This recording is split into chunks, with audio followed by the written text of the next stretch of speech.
Hey guys, it's Troy, and in this video I'm going to walk you through the MCF order flow available on our ManyChat page. And this flow is pretty cool because it allows a customer to effectively create an MCF order on the fly. The flow itself does all of the heavy lifting for us. So once you have a chance to take a look at this flow in this video, of course, you can download it by clicking the button here and then making sure, of course, your starting step, carrying that over to the first step in your flow, so that it is ready to go.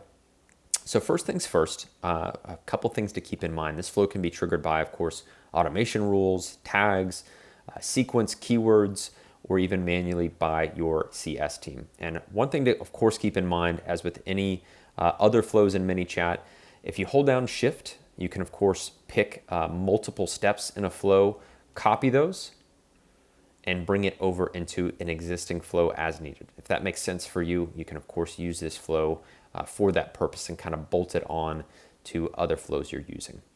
So let's dive right back into that first step where a customer confirms that they are in need of a replacement. So this is one prime example of how you can use an MCF order flow, whether it's customer support, whether it's an incentive, whatever means or needs are met by a customer sending a product to themselves. Because what we request of them in the next step, once they click yes, is everything that Seller Central is looking for to create the MCF order itself.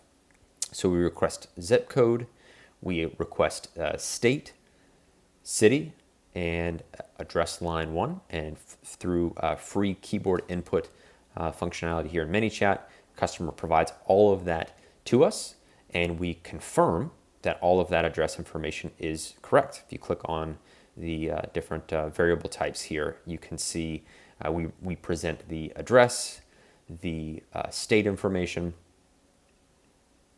city, and even the zip code as well.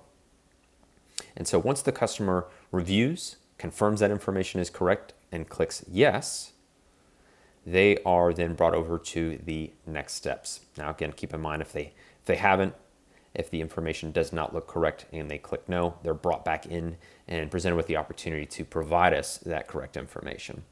But then the next step is going to be to set the order ID. This ensures that each time somebody comes through this MCF order flow, that the order ID is treated uniquely.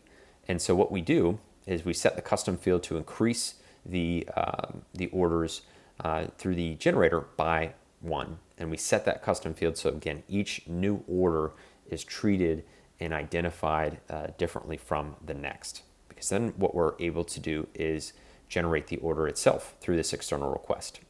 So if we click and take a look at what this request URL looks like. So again, request type is to post. This is the request URL itself. For our authorization, now keep in mind, of course, we want to make sure that our API key is included. So for example purposes, I'll just pull in the dummy ST API key.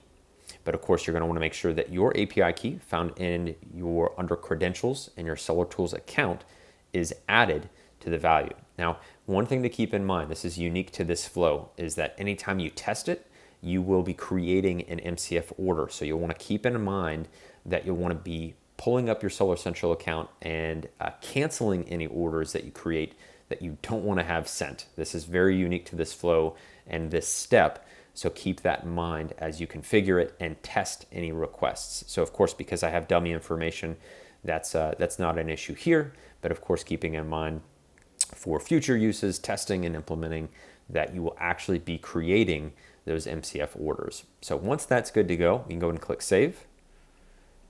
And then it confirms our final step here for letting the customer know that their order is completed. Great. And for your reference, your order ID is the following. And so we present that to them so they have that in hand. And of course, we can bring them through any subsequent flows for, as an example, checking order status.